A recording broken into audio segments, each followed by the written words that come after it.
Welcome to our webinar Upcycling to the Consumer.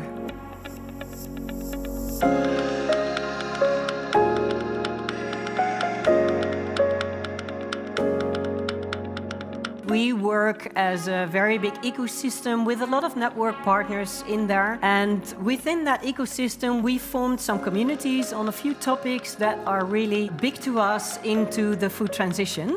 So what are we working on within circular agri-food? Regenerative sourcing via regenerative agriculture. So how can we make sure that we have virgin, sustainable ingredients in place? But if we have them in place, how can we keep them in a circular system as long as possible and as high as possible in the value chain?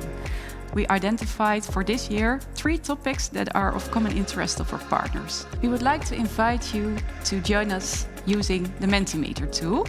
Our online guests will also join us doing that. But first of all, let me give the floor to Rebecca Heskett. I am Becca, and I'm the Programme Manager for the food team here at the Ellen MacArthur Foundation. And I'm going to be speaking to you today about the circular economy for food and the role upcycling has to play in this.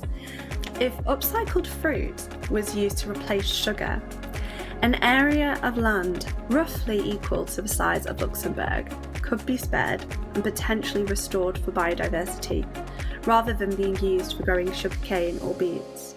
Let's step back to that third recommendation, and that is around developing iconic products. Because here we have a challenge that we'd love you to join. We have had the topic that the producers of the end products made products by adding this fibers to the product, but they missed the part of the indulgence. They missed the part of being a tasty product, and so the consumer didn't get attracted to this product. They all the time said, oh, there's something added here. I know that there is a gap of something. We now discuss about the Nutri-Score to make even more awareness, but we all the time have to look into the key feature, and that is indulgence. Well, first of all, I think upcycling is not a real marketing word. And I think it doesn't land with consumers. I think we should already be very happy that they really get used to kind of reduce, reuse, recycle. I think recycling is still kind of far from where we want it to be. So to introduce kind of a new concept and call it upcycling, and I think that's maybe not a smart thing to do. And I think in the end, consumers buy a product, and so it's good to have this ambition to to upcycle ingredients and focus on sustainability. But in the end, people buy a product, and they buy it for taste, price, and health, and then sustainability. So it's not going to be their primary driver. I would like to highlight a little bit where this part about upcycling comes into play, into the overall research that Innova Market Insights is carrying out. In 2022, when it became part of the Innova Top 10 Trends, and it was trend number 9, upcycling redefined. However, freshness and healthiness and nutritiousness are also mentioned. And these can be great co-claims that you can include in a product with upcycled ingredients, because these topics are often related in the mind of the consumer. So when we look at the indexed number of food and beverage launches with an upcycling claim globally, we can see that over the past 5 years, it is substantially increasing. We see that North America has the largest share of upcycling ingredients. What we do is we show the opportunities. We look at a big diversity of waste and side streams that are available in the world, and see how they can be used as a feedstock for our fermentation. And then we look at the products coming out. We have here examples of a liquid oil, but also a solid fat, depending on the conditions that we use in our fermentation process. So it gives us a tunability potential.